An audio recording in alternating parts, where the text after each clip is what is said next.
नमस्कार दोस्तों। तो दोस्तों जो आज की क्लास का टॉपिक है वो हमारा है एवरेज यानी औसत है। ठीक है, तो देखो औसत कैसे ज्ञात करते हैं। तो हम जो बचपन की क्लास में पढ़ाते हैं कि औसत बराबर होता है हमारा राशियों का योग बटा राशियों की संख्या होता है। क्या होता है, जो भी राशि दे रखी है हमको, राशियों का योग बटा राशियों का योग दे रखा है, उसमें राशियों की कितनी राशि है टोटल, उनकी संख्या क्या दे देते हैं, भाग दे देते हैं।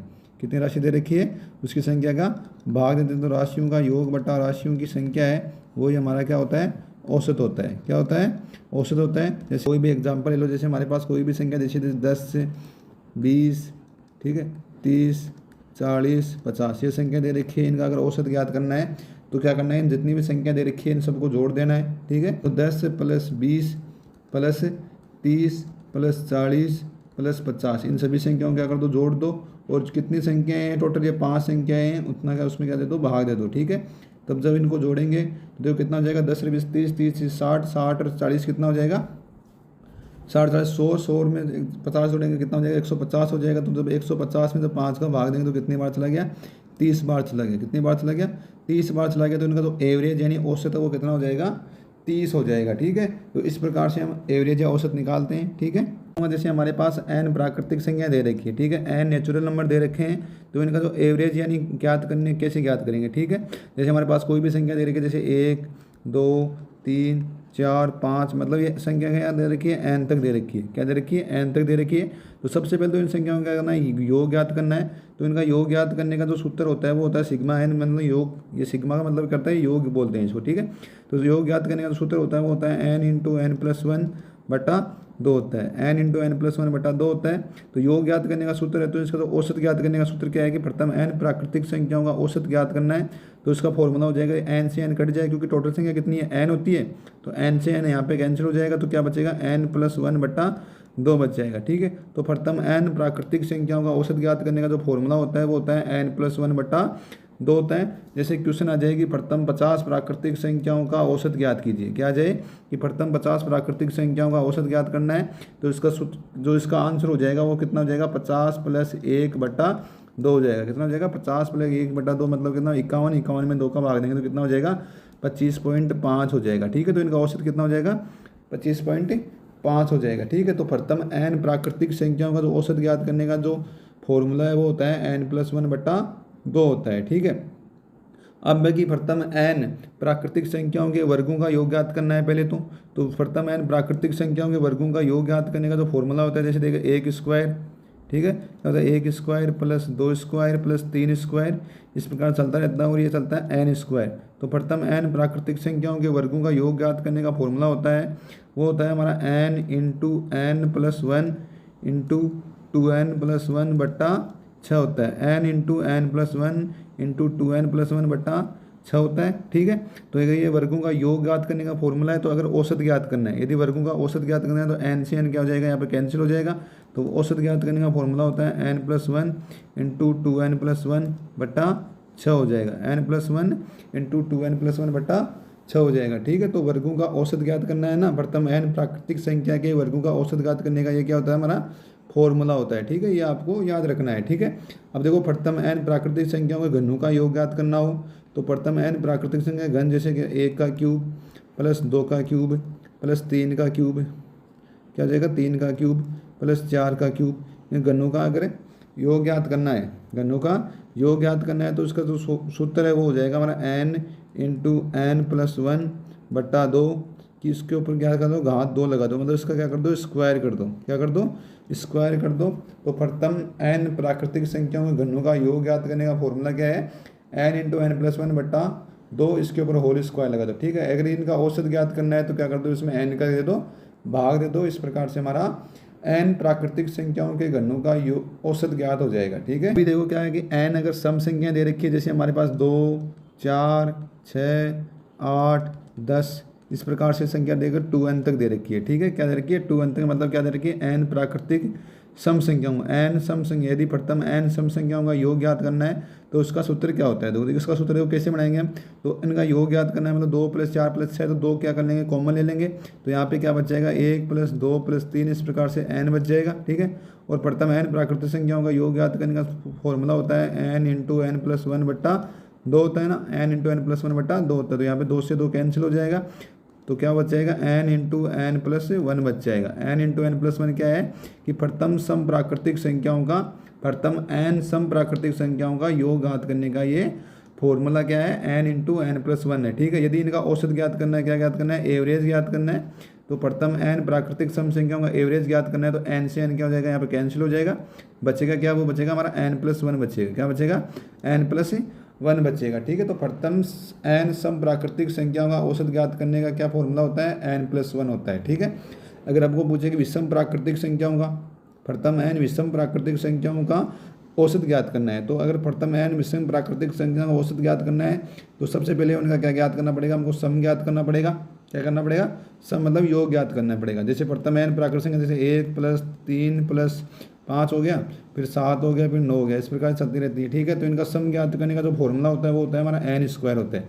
क्या होता है, n स्क्वायर होता है। तो इनका जो एवरेज ज्ञात करना है, क्या ज्ञात करना है हमको, अगर एवरेज ज्ञात करना है तो एवरेज में क्या करता है, n का भाग दे दो, तो एवरेज ज्ञात करने का फॉर्मूला क्या होता है, n ही होता है। क्या होता है, n होता है। ठीक है, यदि जैसे क्वेश्चन आ जाए यदि क्वेश्चन आ जाए कि 20 विषम प्राकृतिक संख्याओं का औसत ज्ञात कीजिए, क्या जाए कि 20 विषम प्राकृतिक संख्याओं का मतलब ओड नंबर का क्या करना है, एवरेज ज्ञात करना है, तो वो क्या हो जाएगा, n ही होगा। मतलब जितनी दे रखी है उतना का, तो 20 का 20 ही हो जाएगा। इस प्रकार से यही हमारा आंसर आ जाए।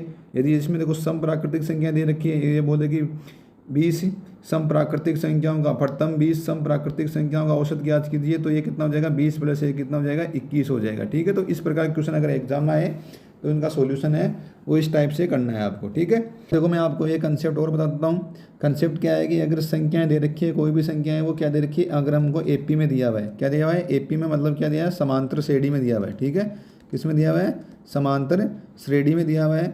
तो इन संख्याओं में जो बीच का पद होता है, क्या होता है, जो बीच का पद होता है ना, वो ही क्या होता है, एवरेज होता है। जो मिडिल टर्म होता है वो ही क्या होता है, एवरेज होता है। तो एवरेज क्या होगा, जो बीच का पद होता है, जो मिडिल टर्म होता है। ठीक है, मिडिल नंबर होता है वो ही इसका एवरेज होता है। जैसे कोई भी संख्या दे रखो समांतर श्रेणी में दे रखी है, जैसे हमारे पास 2 4 6 8 10 ये संख्या दे रखी है। ठीक है, कि यह संख्या दे रखी है, तो इनमें देखो क्या देखो सभी समांतर श्रेणी में। समांतर श्रेणी का मतलब क्या होगा, इनका तो बीच का अंतर है। क्या बीच का अंतर, जैसे देखो 4 में से 2 निकालेंगे तो बचेगा 2, फिर यहाँ देखो 6 में से 4 निकालेंगे तो 2 बचेगा, 8 में से 6 निकालेंगे भी 2 बचेगा, और 10 में भी 8 निकालेंगे तो 2 बचेगा। तो मतलब बीच का अंतर क्या है, सेम है। तो वो क्या होती है, हमारी समांतर श्रेणी होती है। ठीक है, क्या होती है, हमारी समांतर श्रेणी होती है। ठीक है, तो यदि संख्या समांतर श्रेणी में दे रखी है, तो जो बीच वाला पद है, तो इसमें देखो टोटल कितने हैं, 1 2 3 4 5, तो बीच वाला पद कौन सा है, 6 है। तो बीच वाला पद कौन सा है, 6। तो इनका जो एवरेज है वो क्या होगा, हमारा 6 ही होगा। तो इनका एवरेज क्या होगा, हमारा 6 ही होगा। ठीक है, और इसका दूसरा तरीका कैसे होगा, तो यहाँ पे देखो एक तरीका तो ये निकल गया कि एवरेज 6 आ जाएगा हमारा। ठीक है, दूसरा है कि इसमें जो पहला पद है, जो पहला पद दे रखा है और जो लास्ट पद दे रखा है, इन दोनों को जोड़ना है और इसमें 2 का भाग दे देना है। ठीक है, तो एवरेज निकालने का तो अलग तरीका क्या बोले हैं कि पहला पद है और जो लास्ट पद है, मतलब फर्स्ट प्लस लास्ट दोनों को जोड़ना है और इसमें क्या कर देना है, 2 का भाग दे देना है। ठीक है, तो जब फर्स्ट और लास्ट दोनों को जोड़ेंगे तो फर्स्ट देखो 2 है और लास्ट कितना है, 10 है। इन दोनों को जोड़ दो और 2 का भाग दे दो, कितना 12, 12 में 2 का भाग देंगे तो कितना जाएगा, 6 आएगा। ठीक है, तो इस प्रकार से हमारा आंसर निकल के आ जाएगा। ठीक है, तो अगर संख्याएं एपी में दी गई है तो जो मिडिल टर्म है, जो बीच वाला पद है, वो एवरेज होता है। जैसे यहाँ पर देखो इसमें 5 संख्याएं, तो इसमें देखो 3 नंबर का बीच का पद हो गया। अगर यही संख्या जैसे 6 होती, जैसे क्या होती, जैसे 2 4 6 8 10 और 12 होती, ये इतनी संख्या होगी, कितनी होगी, 6 होगी। तो इसमें देखो बीच वाला पद कौन सा है, वो कैसे पता चलेगा। ठीक है, तो यहाँ पे देखो इन दोनों के बीच वाला पद 6 के और 8 के बीच में रहेगा, क्योंकि देखो इधर भी 2 बचेगा, इधर भी 2 बचेगा, तो इन दोनों के बीच में रहेगा। तो इन दोनों के बीच में 6 और 8 के बीच में कौन सी संख्या आएगी, 7 आ जाएगी। तो इनका जो एवरेज है वो कितना आ जाएगा, 7 आ जाएगा। कितना आ जाएगा, 7 आ जाएगा। ठीक है, एवरेज कितना आ जाएगा इनका, 7 आ जाएगा। और जो दूसरा तरीका मैंने बताया कि प्रथम पद और लास्ट पद दोनों को जोड़ दो और उसमें 2 का भाग दे दो, तो भी हमारा एवरेज निकल के आ जाएगा। और अगर पहले स्टार्टिंग से अगर सेकंड नंबर लेते हैं और लास्ट से अगर सेकंड नंबर लेके इन दोनों को जोड़ेंगे ना, तो भी हमारा एवरेज उतना ही लगेगा। इन दोनों को जैसे ये पद है और इन दोनों को जोड़ेंगे उसमें भी 2 का भाग दे देंगे, तो भी हमारा एवरेज सेम ही निकल के आता है। ठीक है, देखो आपको मेन कंसेप्ट तो बता दिए हैं। अब हम क्वेश्चन सोल्व करेंगे। अगर बीच में कोई भी कंसेप्ट आएगा तो मैं आपको बता दूंगा। ठीक है, अब तो क्वेश्चन के अंदर जो भी कंसेप्ट आ रहा है वो हम आपको बता देंगे। ठीक है, तो क्वेश्चन बोल रहा, पहला क्वेश्चन क्या है हमारा कि प्रथम 100 धनात्मक पूर्ण संख्याएं, प्रथम 100 धनात्मक पूर्ण संख्याएं हैं, तो इनका औसत ज्ञात करना है। क्या करना है, इनका औसत ज्ञात करना है, ठीक है। तो प्रथम 100 धनात्मक, मैंने आपको तो स्टार्टिंग में बताया था कि प्रथम n प्राकृतिक संख्याओं का औसत ज्ञात करने का सूत्र क्या बताया था, प्रथम n प्राकृतिक संख्या औसत ज्ञात करने का सूत्र बताया था n+1/2, क्या बताया था, n+1/2, ठीक है। तो n का मान कितना हो जाएगा, यहाँ पे 100 हो जाएगा, 100 में क्या कर दो 1 जोड़ दो, इसमें क्या कर दो 2 का भाग दे दो, तो 100 में 1 जोड़ेंगे तो कितना हो जाएगा 101 हो जाएगा, 101 में 2 का भाग देंगे तो कितना हो जाएगा 50.5 हो जाएगा, कितना हो जाएगा हमारा 50.5 हो जाएगा। इस प्रकार से ऑप्शन सी है इसमें हमारा सही आंसर हो जाएगा, ठीक है। तो अब देखो हमारा अगला क्वेश्चन है, क्वेश्चन क्या बोला कि 1 से लेके 71 तक प्राकृतिक संख्याओं के वर्गों का औसत क्या है, 1 से लेके 71 तक प्राकृतिक संख्याओं के वर्गों का औसत बताना है। तो प्राकृतिक संख्याओं के वर्गों का औसत ज्ञात करना है, तो सबसे पहले प्राकृतिक संख्या का जो वर्ग है उनका योग करना पड़ेगा। तो प्राकृतिक संख्याओं के वर्गों का योग का सूत्र होता है हमारा n × n+1 × 2n+1/6 होता है, क्या होता है n × n+1 × 2n+1/6 होता है, ठीक है। तो यहाँ पे देखो औसत ज्ञात करना है, तो n का क्या कर दो भाग दो, तो n से n क्या हो जाएगा, यहाँ पे कैंसिल हो जाएगा, ठीक है। तो औसत क्या हो जाएगा हमारा n+1 × 2n+1/6 हो जाएगा, n+1 × 2n+1/6 हो जाएगा। तो n की वैल्यू कितनी है, तो 1 से लेकर 71 तक, मतलब n बराबर कितना हो जाएगा हमारा 71 हो जाएगा, कितना हो जाएगा 71 हो जाएगा। तो 71 रख दो, 71 कितना हो जाएगा 72 हो जाएगा, 71 को 2 से गुणा करो कितना होगा 142 हो गया, 142 में 1 जोड़ेंगे तो कितना हो जाएगा 143 हो जाएगा। इसमें क्या कर दो 6 का भाग दे दो, तो 12 छिकाने कितना हो जाएगा 72 हो जाएगा, 12 बार कैंसिल हो जाएगा, तो ये कितना हो जाएगा 12 × 143 हो जाएगा, कितना आ जाएगा 12 × 143। देखो 143 किसका है, देखो ये हो जाएगा हमारा 13 × 11, क्या हो जाएगा 13 × 11, मतलब जो आंसर है वो क्या हो रहा है 11 से विभाजित होना चाहिए। तो आंसर आ रहा है वो हमारा किससे होना चाहिए 11 से विभाजित होना चाहिए। तो इनमें देखो 11 से विभाजित कौन सा हो रहा है वो देख लो, ठीक है। तो 11 से विभाजित का नियम क्या है कि जो विषम स्थान पर जितने भी संख्या दे रखी है और जो सम स्थान पर जितनी भी संख्या दे रखी है इनका जो अंतर है वो क्या होना चाहिए 0 या 11 से विभाजित होना चाहिए, 0 या 11 से विभाजित होना चाहिए। जैसे ऑप्शन में देखो हम कोई भी एक ऑप्शन ले लो, ठीक है, या हम ऑप्शन बी ले लेते हैं, क्या दे रखा है देखो ऑप्शन बी दे रखा है 1716 दे रखा है। तो इसमें देखो विषम स्थान पर 1 और 1 कितने, ये विषम स्थान पर है ना, तो इनके अंक कितने हो गए, इनका योग कितना हो गया 2 हो गया, कितना हो गया 2 हो गया। और सम स्थान पर कितना दे रखा 7 और 6 दे रखा है, इनका कितना हो गया 13 हो गया। विषम स्थान पर स्थित अंक या सम स्थान पर स्थित अंकों का जो अंतर है वो कितना होना चाहिए 11 या 0 होना चाहिए। तो इनका जो अंतर कितना है 13 में से 2 निकालेंगे मतलब क्या रहा 11 हो रहा है, मतलब 11 से चला जाता है, भाग विभाजित हो जाता है। तो इस प्रकार से ऑप्शन बी इसमें हमारा सही आंसर हो जाएगा, या दूसरा कि आप गुणा करके देख लो। तो अब देखो हमारा अगला क्वेश्चन है, तो क्वेश्चन नंबर 3 क्या बोल रहा है कि 100 तक सभी विषम संख्याओं का औसत क्या है, ठीक है। 100 तक सभी विषम संख्याओं का औसत क्या है, तो 100 तक संख्या मतलब क्या हो जाएगी 1 2 3 4 5 6, ये कितने तक चलेगी 100 तक चलेगी। तो 100 तक कितनी विषम संख्याएं होती है, टोटल 50 विषम संख्याएं होती है, 50 सम होती है और 50 ही विषम संख्याएं होती है, ठीक है। कितनी होती है 50 ही सम होती है, 50 ही विषम संख्याएं होती है। तो मैंने बोला था ना कि प्रथम n विषम संख्याओं का औसत है वो क्या होता है n ही होता है, क्या होता है n ही होता है। तो 100 तक कितनी विषम संख्या होगी 50 होगी, तो 50 विषम संख्याओं का औसत है वो कितना हो जाएगा 50 ही होगा, कितना हो जाएगा 50 ही होगा। इस प्रकार से ऑप्शन 20 में हमारा सही आंसर है, ठीक है। तो अब देखो हमारा अगला क्वेश्चन है, वो बोल रहा है कि 37 लगातार संख्याओं का जो औसत है वो कितना दे रखा है 54 दे रखा है। 37 लगातार संख्याएं जिनका औसत कितना दे रखा है 54 दे रखा है। इन संख्याओं में सबसे बड़ी संख्या क्या है ये हमको बताना है, ठीक है। तो मतलब देखो 37 लगातार संख्या दे रखी है जिनका औसत कितना दे रखा है 54 दे रखा है, कितना दे रखा है 54 दे रखा है। तो 54 क्या है बीच की संख्या है, 54 क्या है ये हमारे बीच का मतलब एवरेज है। तो 54 अगर एवरेज है मतलब इसके पूरी संख्या कितनी है 37 है, तो 54 बीच की संख्या है, तो इसका मतलब क्या होगी, तो एक तो ये होगी, तो 18 इधर रह जाएगी और 18 इधर रह जाएगी, 18 संख्या इधर रहेगी, 18 संख्या इधर रहेगी, ठीक है। तो 18 संख्या है वो तो 54 से कम हो जाएगी, 18 संख्या है वो 54 से क्या हो जाएगी ज़्यादा हो जाएगी, क्या हो जाएगी ज़्यादा हो जाएगी, ठीक है। तो 54 क्या है एवरेज है, तो एवरेज मतलब कितनी संख्या देखो 18 तो इधर होगी, एक ये 19 19 और 18 ये कितनी होगी 37, तो टोटल संख्या कितनी हो जाएगी 37 हो जाएगी, कितनी हो जाएगी 37 हो जाएगी। तो एवरेज 54 है, इससे इधर कितने हैं 18 ज़्यादा है, इससे इधर कितनी ज़्यादा है संख्या हो रहा है 18 ज़्यादा है। तो 54 में 18 जोड़ दो, कितना जोड़ दो 54 में 18 जोड़ दो कितना हो जाएगा 72 हो जाएगा। तो सबसे बड़ी संख्या कौन सी हो जाएगी 72 हो जाएगी, ठीक है। ऑप्शन सी इसमें हमारा सही आंसर। यदि हमको सबसे छोटी संख्या पूछे तो वो कितनी हो जाएगी हमारी 36 हो जाएगी, क्योंकि जो 54 में से 18 कर दो मतलब 36 से वो संख्या स्टार्ट होती है और लास्ट में कितने तक होती है 72 तक आती है।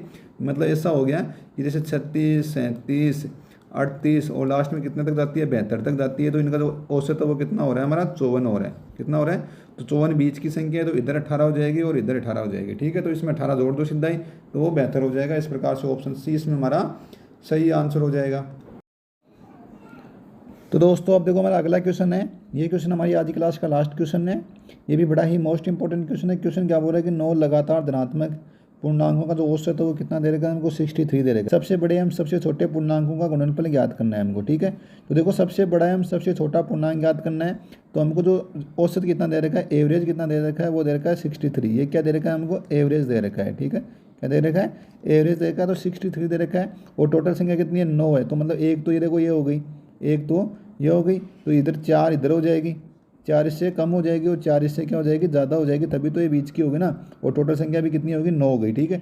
तो 4 इससे कम हो जाएगी और 4 इससे ज़्यादा हो जाएगी। तो 4 इससे कम मतलब 63 में से जब 4 निकालेंगे तो कितना बच गया, 59 बच गया।